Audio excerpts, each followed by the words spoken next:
반갑습니다. 환일고 학생 여러분, 김태양 선생이고요. 지금 9년차 이 마포 지역에서 오로지 환일고만 집중적으로 내신 대비를 하고 있는 선생이고, 그 썬킴 쌤이라고 하면 돼요.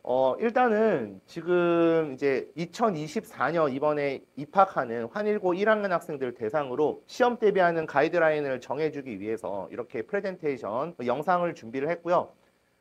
일단 가장 중요한 범위부터 제가 말씀을 드릴게요. 범위 같은 경우에는 이제 쭉 9년 동안 추세에 어떤 변화가 있어요. 근데 최근 3년, 의미가 있는 3년에 대한 어떤 추세를 말씀을 드리면, 보통 고1 2017년부터 2021년, 이 중에 모의고사에서 제가 여기는 보통 3월이라고 11월이라고 말씀을 드렸는데, 통상적으로 6월, 9월이 출제를 좀 많이 하세요. 6월, 9월 출제를 좀 많이 하시고, 자, 여기서 모의고사 2개, 그 다음에 18번부터 40번, 이렇게 출제를 하시는데, 지문으로 치면은 한 44개 정도가 돼요. 일단 여기서 주의해야 하실 게, 이 범위가 저희 마포 지역에 따른 어떤 그 고등학교들에 비해서는 그래도 좀 많은 편에 속하고, 보통 조금 중학교 때 모의고사를 풀어보고 아니면 다른 공인 영어를 경험을 해본 친구들은 고1 모의고사를 좀 굉장히 얕잡아 보는 경우가 있어요. 근데 통상적으로 고1 모의고사 같은 경우에 대부분은 쉽지만 30번이 넘어가면은 그 어휘나 아니면 구문이 어렵진 않은데 내용이 어려운 것들이 간혹 있어요. 그래서 고1 모의고사라고 해서 너무 여러분들 방심하시면 안 되고, 일단 제일 중요한 게 제가 뒤에서 말씀드리겠지만, 그 시험을 보는 거는 그 지문의 난이도가 아니고 출제자의 의도와 그 다음에 그 선지에 나와 있는 그 의미를 파악하는 게 굉장히 중요해요. 지문이 아무리 쉬워도 선지가 어려우면 득점을 할 수가 없어요. 그렇기 때문에 항상 지문에 대한 내용보다는 출제자의 의도와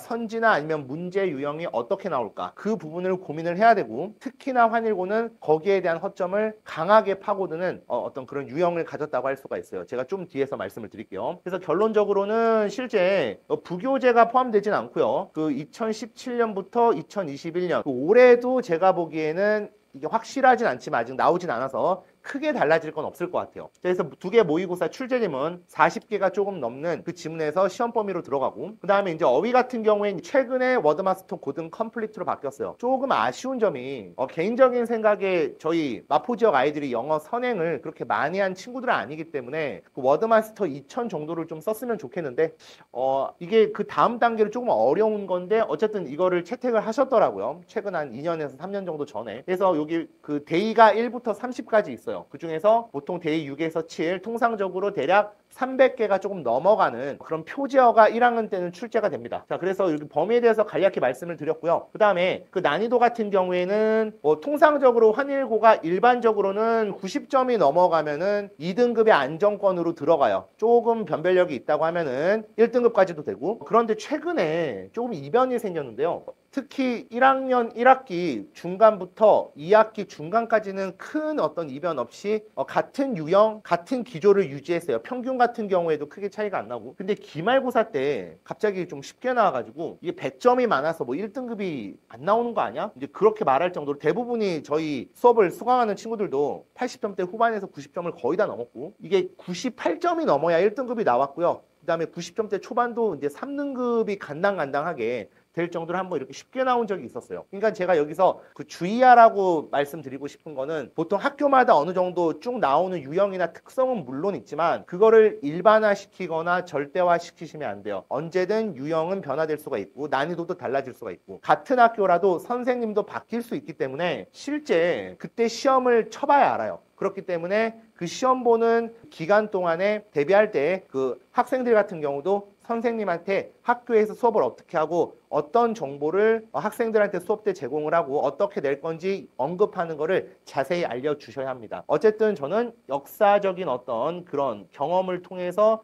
이렇게 출제가 됐다, 기조를 말씀을 드리는 거고요. 그 다음에 객관식 서술형의 어떤 비중은 학교마다 조금씩 달라요. 환일고 같은 경우에는 제가 개인적으로 생각할 때는 적절하다고 생각을 합니다. 자, 65% 객관식이, 그다음 서술형이 35%. 이 비중은 1학년 때, 2학년 때 동일하고요. 그 다음에 객관식 배점은 좀 균등해요. 2점부터 3.4점까지. 그 다음에 논서술형은 3점에서 6점, 한 문제당 10점까지 들어가는 굉장한 부담을 주는 그런 문제가 1학년 때부터 출제가 됩니다. 자, 그래서 이제 이런 어떤 그 시험 범위와 대략적인 1학년 때 난이도의 추세, 그 다음에 객관식 서술형의 어떤 비중, 그 다음에 배점에 대해서 간단하게 처음에 소개를 드렸고요. 그 다음에 이제 그 워드마스터 단어는 워낙 뭐 워드마스터 시리즈가 뭐 유명하잖아요. 보통 학원에서나 아니면은 개별적으로 아이들이 공부할 때 고등 입문할 때 많이 보는 단어라서 몇 가지 단계별이 있는데 그 워드마스터 고등 컴플리트 같은 경우에는 조금 더 복합적이에요. 그러니까 표제어는 1145개, 이거를 4등분으로 잘라가지고 중간, 기말, 중간, 기말 1학기, 2학기 이렇게 출제를 하시고요. 2학년 때는 파생어를 출제를 하십니다. 그러니까 데이 1이 만약에 30개라면 파생어는 2배에서 3배 정도 더 많아요. 그래서 워드마스터에 나와 있는 모든 단어를 다 조합을 하면 3,000개가 넘어가는데 이게 새로운 거 3,000개를 외우는 게 아니고 어근이 같은 거를 품사를 바꾸면서 응용되는 파생어들을 외우는 거예요. 그러니까 1145개에 대한 이해가 제대로 되어 있으면 실제 파생어들에 대한 접근은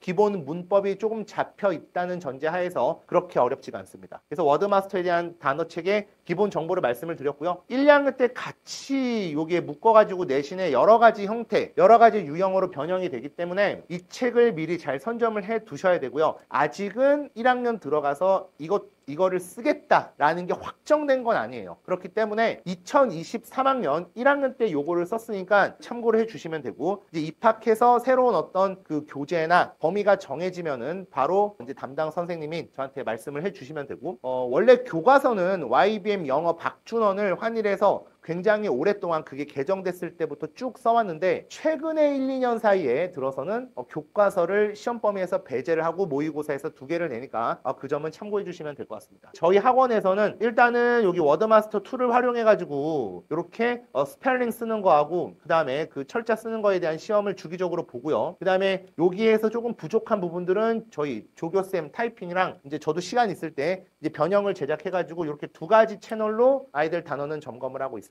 그리고 실제 수업 시간에 단어 수업도 포함이 되어 있고요. 그래서 환일고 같은 경우에는 어휘가 1학년 때하고 2학년 때 둘 다 비중이 상당 부분을 차지하기 때문에 실제 굉장히 신경 써서 수업을 해야 되고요. 그 다음에 어휘 같은 경우에 무조건 외우다라기보다는 실제 문법의 어떤 기본과 내용적인 부분까지 결합을 시켜서 이해하는 범주도 같이 접목을 해야 더 접근하기 편할 겁니다.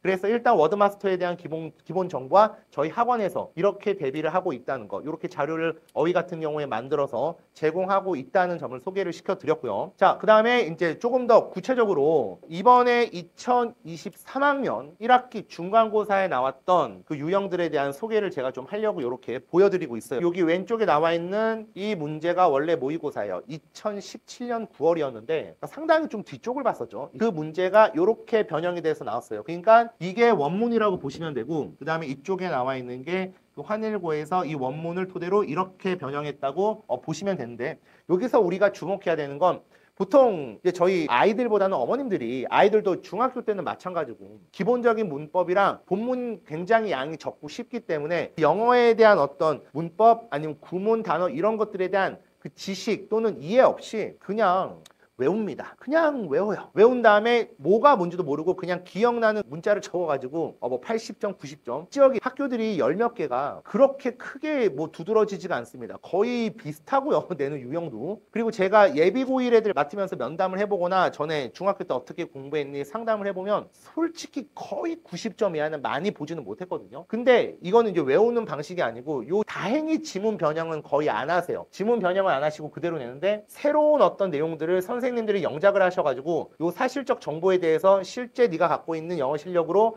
독해를 한 다음에 내용 일치해가지고 맞고 틀린 거를 파악하는 건데 꼭 개수로 물어봅니다. 그러니까 하나를 찍는 거기 때문에 여기에 있는 부분을 100% 이해해야 답을 맞출 수가 있어요. 90% 이해해도 하나에 대한 어떤 제시문의 사실적 정보를 정확하게 해석을 하지 못하고 여기에 대한 내용하고 매치시킬 때 하나가 틀어지면 정답이 틀리겠죠. 그러면 3점에서 4점 정도를 날리게 되는 겁니다. 그렇기 때문에 객관식 같은 경우에는 100을 알아야 합니다. 오히려 서술형이 부분 점수가 있어요. 근데 객관식은 부분 점수가 없기 때문에 제일 중요한 거는 기본적 영어 구문 독해 능력. 이 내용을 토대로 지문에 나와 있는 사실적 정보와 매치시킨 다음에 파악할 수 있어야 됩니다. 사실적 정보를. 그러기 위해서는 출제자 의도, 선생님의 의도 파악하는 것도 중요하고요. 그러니까 기존에 외웠던 게 나오는 게 아니고 새롭게 내가 영어력을 발휘해서 이 정보에 대해서 파악을 하고 여기 나와 있는 내용과 일치하냐까지 찾아낼 수 있는 응용력이 있어야겠죠. 그래서 첫 번째에서는 내용 파악을 하는 데 있어서 이 부분이 가장 중요해요. 그 다음에 이제 접근 방법은 제가 말씀드렸지만 그 유의어, 반의어를 모두 정리를 해 두셔야 돼요. 일단은 여기 사실적 정보 파악할 때 사실에 대한 어떤 맞냐 아니면 대조를 물어보기 때문에 영어 문장에 대한 정확한 해석, 주요 어휘, 유의어, 반의어를 토대로 지문 독해할 때 따로 빼서 먼저 정리를 해야 되고요. 그다음 평소의 구문 독해를 반복적으로 해야 한다. 이게 굉장히 중요한데 아이들이 시험 때만 좀 벼락치기로 영어를 하고 평소에는 꾸준히 하는 습관이 잘 잡혀있지가 않아요. 이제 그러면은 보통 시험 때 그냥 지문을 막 외우게 되는데 지문을 외우는 거하고는 다르게 시험의 어떤 문제 유형이나 제시문은 실제 네가 평소에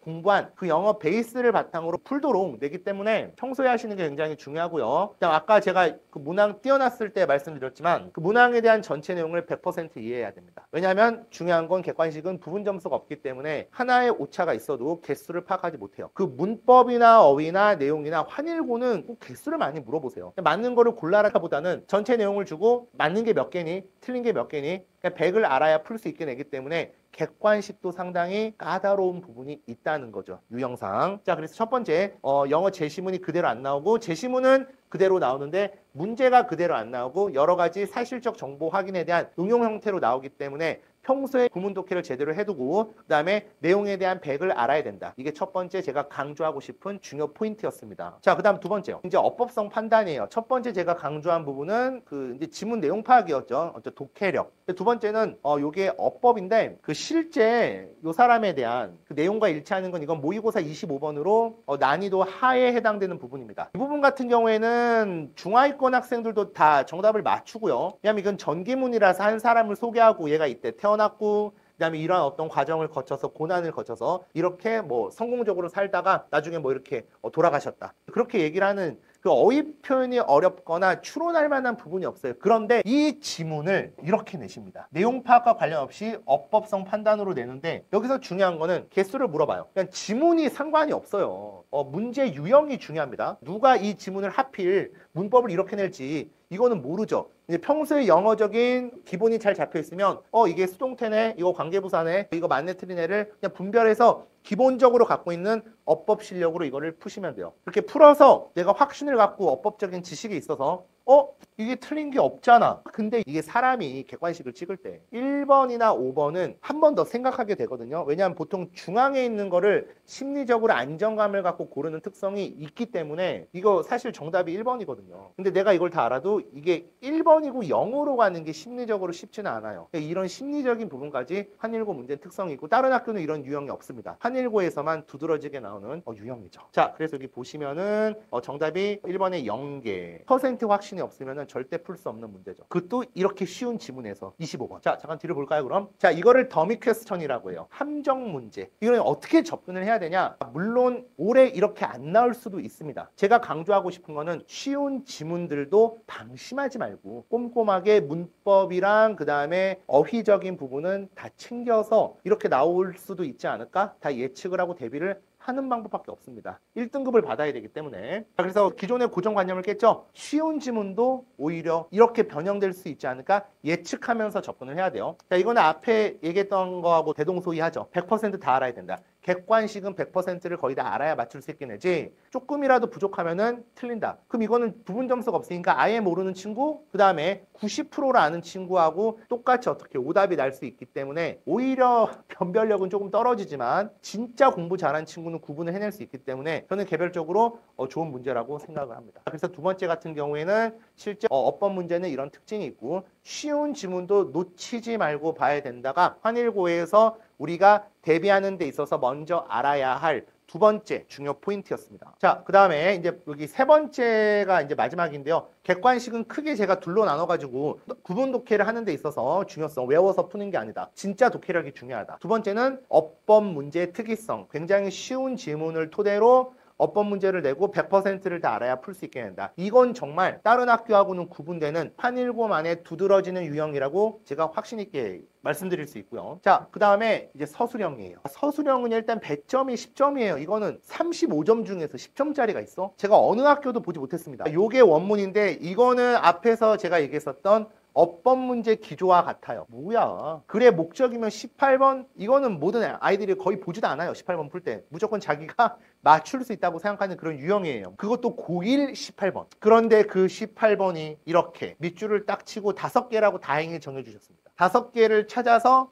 그다음에 고쳐쓰기까지 맞아야 돼요. 이게 10점이에요. 그렇기 때문에 나는 문법에 좀 자신이 없는데 그래도 제가 보기에는 조금 시간을 두고 기본 문법력을 늘리는 거로 권장해요. 언제 이거를 다 외웁니까? 어디 지문에서 낼지도 모르는데.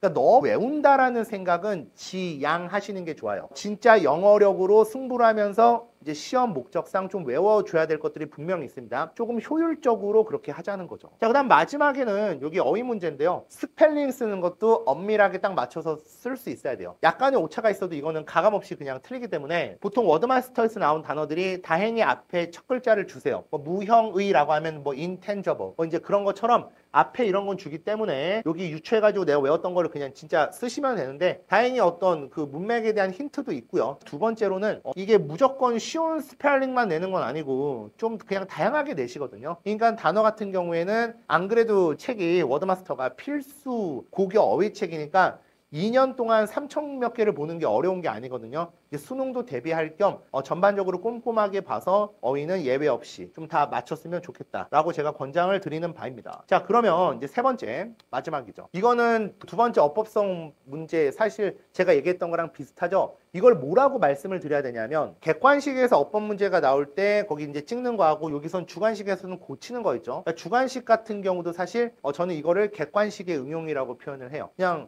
보기만 찍지 않는 거지 틀린 거 찾아서 고치는 건 비슷하기 때문에 실제 암기가 아닌 어법적 지식이 쌓여 있어야 풀 수가 있다. 아니면 지문 44개를 나는 토시 하나 안 틀리고 다 외워가지고 풀겠다. 그러면 맞출 수 있어요. 근데 그게 아니라면은 기본 영어력, 그러니까 문법력, 독해력이 베이스에 깔려 있어야 시험 범위에 대해서 응용력을 키워서 대비할 수 있다가 관건입니다. 특히나 어휘 예상 문제는 제가 앞에서 보여드렸죠. 저희 학원 연구진과 제가 직접 그 시중에 나와 있는 자료와 저희가 타이프하고 문제 만들어가지고 이거를 조합해가지고 학생들의 어떤 기호와 필요성에 맞게 제공을 하고 있습니다. 좀 전에 어휘 문제 나온 거 보면서 말씀드렸죠. 오류 없이 정확하게 실수 없이 꼼꼼하게 철자 하나하나 보는 연습을 평소에 해둬야 시험 때 실수할 수 있습니다. 쌤 제가 실수했어요. 그 실수도 실력이죠. 그래서 1차적으로 학교가 시험 문제를 어떻게 내고 기본적으로 이 시험 유형에 대해서 대비하는 가이드라인을 말씀을 드렸고요. 이제 이어서 저희 학원의 수업적인 부분 말고 관리적인 부분을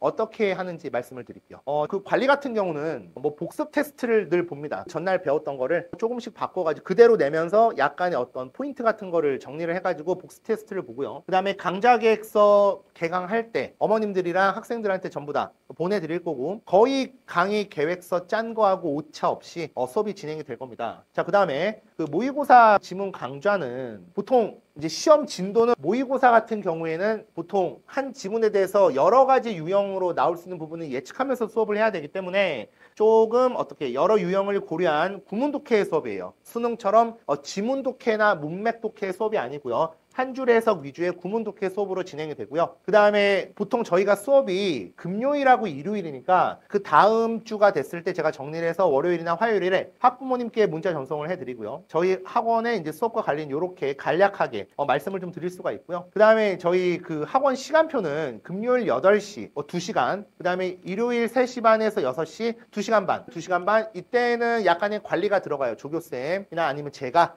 아이들 단어랑 그런 어떤 공부했던 부분 피드백 하는 시간이 있으니까 일주일에 4시간 반이라고 생각하시면 되고요. 그 다음에 여기 시험 범위는 사실상 제가 알기로는 여기 주변의 남고 중에서 범위가 가장 많은 편이에요. 그 다음에 문제도 몇 가지는 딱 변별력을 두는 극강 난이도가 있고 하기 때문에 그리고 또 이게 어디로 튈지 몰라요. 시험 문제 등락도 있고 항상 환일고는 좀 예측 가능성의 범죄에 벗어나서 출제가 되는 경우가 많기 때문에 조금 여러 가지 방향으로 준비를 꼼꼼히 해야 좋은 결과를 맞이할 수 있겠습니다. 자, 그 다음에 요건 좀 더 구체적인 얘기인데요. 이제 자료의 샘플도 제가 보여드리는 거예요. 여기 보시면은 한 지문에 대해서 여러 가지 형태로 이렇게 여기 5개까지가 한 지문이거든요. 그러니까 어쨌든 이게 안정감이 필요하니까 여기 첫 번째부터 여기 5번째까지 저희가 타이핑 치고 제가 이런 식으로 유형이 나올 것 같다 라고 여러 가지 형태를 변형해서 응용력을 키우도록 문제를 풀립니다. 이거는 후반부 작업이죠. 지문에 대한 내용을 완전히 숙지한 상태에서. 자, 그 다음에 2학년 같은 경우도 그냥 제가 캡처해서 간단히만 보여드렸어요. 기조는 바뀌지 않아요. 여전히 어휘 어법 중요하게 내고 2학년 때는 또 이제 시중에 나와 있는 그 능률 구문 독해를 쓰거든요. 그게 좀 어려운데 이제 그런 거 같은 경우도 이미 저희 학원에서는 다 경험을 해본 적이 있기 때문에 다 대비가 돼 있다. 그러니까 환일고 1학년 영어만 반짝하는 게 아니고 1학년, 2학년 그리고 사실 3학년까지도 수능에 접목해가지고 3학년 1학기 내신 대비 프로그램까지 저희 학원은 마련이 돼 있죠. 기조는 바뀌지 않아요. 같은 어떤 성격을 띠고 있다. 환일고 1학년, 2학년 영어도 일관성이 있다. 자, 이거를 뭐 매일 이렇게 하는 건 아니고요. 이제 공부를 하다 보면은 중간고사가 이제 닥쳤을 때 좀 중요한 시점이 있죠. 그때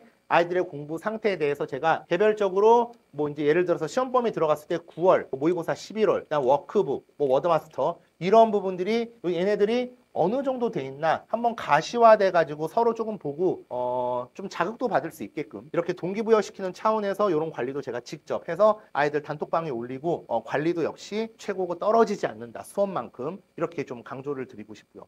보통 고등부에서 걱정하시는 게 중등부는 선생님들이 그 소수로 관리도 꼼꼼하게 하고 하시는데 고등부는 이제 뭐 선생님들이 수업은 다들 잘 하시겠지만 이제 아이들도 조금 더 자기 성격이 강하고 말도 잘 안 듣고 남고 애들은 어머님들이 굉장히 걱정을 많이 하시죠. 관리가 좀 잘 안 되는 게 아니냐. 솔직히 말씀드리면 관리하기 굉장히 어렵습니다. 애들이 말도 잘 안 듣고요. 제가 아무리 막 얘기해도 그래도 물리적으로 가능한 이런 최선을 다하면 아이들이 알아주더라고요. 그래서 이렇게 나름대로 그래도 제가 꼼꼼하게끔 아이들이 자극을 받을 수 있게 노력한다는 점 이렇게 지금 나와 있고요. 증거로. 그 다음에 조교쌤 같은 경우도 아이들 그 자습을 시켜가지고 단어 관리를 할 때 최대한 자세히 관찰한 다음에 이런 식으로 이제 피드백을 이제 저한테 줍니다. 그래서 어머님들한테 제가 이제 보내드리는 경우도 있고요. 이런 것들은 안 보내드리는 경우가 더 많아요. 왜냐면 예전엔 다 보내드렸는데 애가 어떻게 보면은 시험이 끝나고 결과가 나와야 되는데 중간 과정에서 조금 결과가 안 나왔다고 해서 그거를 다 뭐 알려드리고 하면 오히려 그게 집에 조금 불화가 되거나 갑자기 얘가 놔두면은 잘할 수 있는데 오히려 그냥 긁어 부스럼만 들어서 제가 좀 역효과 나는 경우를 경험을 해봤기 때문에 이런 자료들은 제가 다 보유를 하고 있고요. 어머님이 조용히 저한테 우리 아이가 지금 현재 공부 상황이 궁금하다. 먼저 말씀을 주시면 제가 친절하게 알려드리고요. 어쨌든 그래서 이렇게 관리 프로그램도 제가 이제 학원이랑 같이 마련이 되어 있다. 자, 그리고 이제 이런 부분들도 그러니까 이게 아무래도 저희가 뭐 이렇게 소수 지도형이 아니고 칠판식 강의 수업 형태이기 때문에 이제 개별 아이들에 대해서 궁금한 점들을 어떻게 하냐 물리적으로 시간도 있는데 이거는 사실 저뿐만이 아니고 학생들의 의지도 좀 중요해요. 이렇게 실제 제가 이제 아이들한테 모티베이션을 시켜주면은 동기부여가 돼요. 동기부여가 돼가지고 이제 스스로 자기 주도학습을 하면서 이렇게 질문을 굉장히 디테일하게 질문을 하죠. 읽어보시면 아시겠지만 이런 경우에는 아이들 성적이 진짜 되게 많이 오르고요. 그리고 이렇게 되기까지는 조금 시간이 걸리더라고요. 최소한 6개월에서 제가 1년 정도 가르치는 사이에서 이제 제가 가르치는 방식에 잘 적응하고 쭉 따라와 주면서 자기 주도 학습까지 늘게 되면은 이런 식의 어떤 그 선순환을 보이죠. 그럼 성적이 되게 많이 올라요. 선생님만 일반적으로 수업이 하는 게 아니고 아이들도 피드백이 있고 질문하고 이제 정보에 대해서 물어보고 이제 그렇게 상호 커뮤니케이션이 되면은 좋은 결과가 나오더라고요. 그래서 1대1로 이렇게 전문적으로 전문적으로 그 시험 범위 질문에 대한 또는 영어의 질문에 대한 부분들을 전부 다 늦어도 몇 시간 안에는 다 받아줍니다. 굉장히 많은데 제가 시간 관계상 샘플로만 이렇게 그냥 보여드리는 거고요. 자, 됐습니다. 그래서 제가 마포에서 거의 쉬지 않고 중간에 뭐 이렇게 목동이나 아니면 대치에서 수업을 한 적도 있는데요. 거의 쉬지 않고 학교 전담반이 여기서 이제 생겨날 때부터 환일고반을 거의 처음 운영해서 지금까지 쭉 지속해서 수업을 하고 있고요. 뭐 졸업생이 딱 몇 명이라고 뭐 이렇게 숫자로 말씀드리긴 꽤 그렇지만 주변에 환일고를 졸업한 친구나 아니면은 뭐 저한테 수업을 들었던 친구가 선배를 타고 하면은 분명히 꽤 많을 거예요. 굉장히 많을 거다. 9년에서 10년인데 몇백 명, 몇천 명, 몇천 명까지 아니더라도 수백 명 이상은 되지 않겠습니까? 그래서 이렇게 처음부터 지금 끝까지 약 30분 동안 이게 두 개 챕터로 아마 편집이 돼서 나갈 건데 30분 동안 학교 시험에 어떻게 대비를 해야 될지 가이드라인과 그다음에 환일고만의 고유의 시험 특성, 그다음에 좀 기술적으로 대처해야 되는 어떤 방향, 그리고 두 번째는 이제 저에 대한 소개와 뭐 학원 관리 프로그램, 그다음에 제가 수업을 할 때 요런 이제 어떤 처음에 지문 보여줬던 그런 어떤 뭐 영어에서 어법이나 독해나 아니면 뭐 이렇게 구문이나 그런 수업하는 내용 말고 관리하는 것까지도 제가 일부 제가 수업했던 그런 부분들을 이렇게 뽑아내가지고 이렇게 소개를 드렸습니다. 그래서 이렇게 영상 보시고요, 어머님들. 그리고 또는 학생들, 그 다음에 시험 대비 환일고만 이제 개강할 때 좋은 모습으로 봐서 산뜻하게 출발했으면 좋겠습니다. 그래서 환일고 고등학교 그 내신 시험 대응 방향 프레젠테이션 OT는 여기서 마치도록 하겠습니다.